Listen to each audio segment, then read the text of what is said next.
আসসালামু আলাইকুম সবাই। চলে এলাম বছরের শুরুতে নতুন একটা ভিডিও নিয়ে। আর বছরের শুরুতে যে দিনটা সেটা কিন্তু আমি আমার পরিবারের সাথে ছোট ভাই বোনদের সাথে প্রত্যেকবারই আমি ঘুরি এবং দিনটা আমি বেশ উপভোগ করি। এবারও ব্যতিক্রম নয়, এবারও আমি আমার ভাইয়ের সাথে চলে এসেছি ঘুরতে। আর আমি এখন আছি রবীন্দ্র সরোবরে। আর এখান থেকে আমি ফুল দেখছিলাম, আর ওই ফুলওয়ালি আপুটা আমার জন্য একটা হলুদ গোলাপের গাজরা বানাচ্ছে হাতের জন্য। আর এই যে এখন আপু আমাকে হাতে গাজরাটা পরিয়ে দিচ্ছে, আর এই হাতের গাজরাটা এতটা সুন্দর লাগছিল। আপনারা কম বেশি হয়তো সবাই জানেন যে হলুদ গোলাপ আমার সব থেকে পছন্দের ফুল। বেলিও পছন্দ, তবে প্রথম হলুদ গোলাপ। আর আমার অনেক ইচ্ছা ছিল যে আমি হাতে একটা হলুদ গোলাপের গাজরা পরবো। ফাইনালি আমার সেটা পূরণ হয়ে গিয়েছে, আমার ইচ্ছাটা। আর আমি অনেক খুশি। এটা হচ্ছে আমার ছোট্ট ভাইটা, যাকে আমি একদম পুচকে থেকে কোলে করে বড় করেছি। আমার ছোট্ট ভাই, ওর সাথে এসেছি আজকে ঘুরতে। আর এই তো আমি একটু ঢং করছিলাম, ঘুরছিলাম। ভালোই লাগছিল, উপভোগ করছিলাম আর কি। আর আমার উপভোগ করাটা আসলে এমনই, মানে আমি কোথাও ঘুরতে গেলে খুব বেশি দুষ্টামি করি, আমার ভালো লাগে। আর এখন একটু জাস্ট একটু মডেলদের মতো হাঁটার চেষ্টা করছিলাম, জাস্ট ফর ফান। আর এই তো প্রত্যেকবারের কাজ এগুলো, মানে দুষ্টামি না করলে তো আমার হয়ই না। আমার আসলে ভালো লাগে এগুলো করতে। আমার ভালো লাগে, আমি কেন জানি না। আর এখন আমি একটু নাচের মুদ্রা করছিলাম, একটু নাচার চেষ্টা করছিলাম। আপনাদের এই মেয়েটা কিন্তু আলহামদুলিল্লাহ সবই পারে, নাচ গান সব ধরনের গুণাবলী মেয়েটার মধ্যে আছে। আসলে কিন্তু মেয়েটা কিন্তু বড় গুণবতী। তালি। আর ওখান থেকে শেষ করে আমি চলে যাচ্ছি এখন টিএসসির দিকে।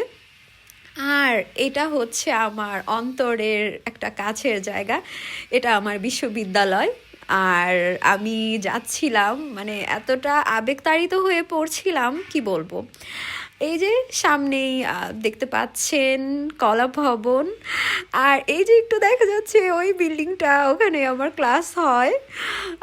তো এই তো আমি চলেও এসেছি। আর এই যে আমার ভাই খুব ঢং করে ও ছেলেটা।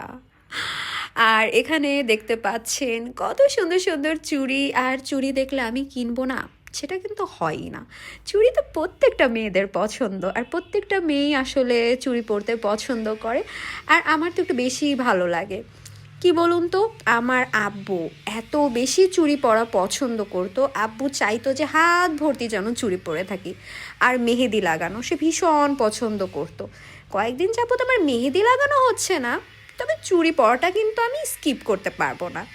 তা আমি চুড়ি পরে নিচ্ছি, মানে এই যে যে আপুটা আছে সে আমাকে চুড়ি পরিয়ে দিচ্ছে। আর এই মুহূর্তটা সত্যি সত্যি অনেক উপভোগ্য। মানে এই জিনিসটা আমার এত বেশি ভালো লাগে যখন আমি চুড়ি কিনি, আর এই আপুরা কত ভালোবেসে এই চুড়িগুলো আমাদের হাতে পরিয়ে দেন, আসলে কিন্তু ভালো লাগে। আর উনি বলছিল, আমি আসলে মূলত 1 ডজন চুড়ি নিতে চেয়েছিলাম, কিন্তু উনি বলছিল না, আপনি সাদা আছেন এবং আকাশি আছেন, তো দুটো মিলিয়ে আমি আপনাকে চুড়িটা দিচ্ছি। তার এই কারণে আমি ভাবলাম যে পুরোটা ভিডিও আমি করি। আর এই তো আমি চুড়ি পরে ফেলেছি। আর এখানে একটু চুড়ি ঝানকারি দিচ্ছি। এখানে আছে অনেক বেলুন, আর বেলুন আমার অনেক পছন্দ, আমি সবসময় কিনি, তবে এবার কিনিনি, শুধু ওনার কাছ থেকে মামার কাছ থেকে চেয়ে নিয়ে ভিডিও করেছি। আর এখন আমি চলে এসেছি রমনা পার্কে। আর এই যে দেখতে পাচ্ছেন সবুজ সুন্দর এই পার্কটা, আমি প্রথমবার এসেছি এখানে, কারণ আমার ছোট ভাই বলছিল আপু চলো না পার্কে যাই, চলো না রমনা পার্কে যাই। ও কখনো আসেনি, তো আমি বললাম তুই কেন যেতে চাস, বলে সবাই দেখি রিলসে এখানে যাই তাই। আমি বললাম আচ্ছা ঠিক আছে চল, ছোট ভাই বলেছিস চল যাই আজকে, বছরের শুরুর দিন একটু ঘোরাফেরা করতেই বের হয়েছি, তাহলে একটু ঘুরি। আর এই যে সেই ঐতিহাসিক জায়গাটা যেখানে সবাই রিলস ভিডিও তৈরি করে, আর আমরা একটু ছবি তোলা শেষে চলে যাচ্ছি বের হয়ে, কারণ এখানে আসলে তেমন একটা বেশি ভালো লাগছিল না। তো এই ছিল আমার আজকের ভিডিও। সবাই ভালো থাকবেন, আমি বাসায় চলে যাচ্ছি। টাটা।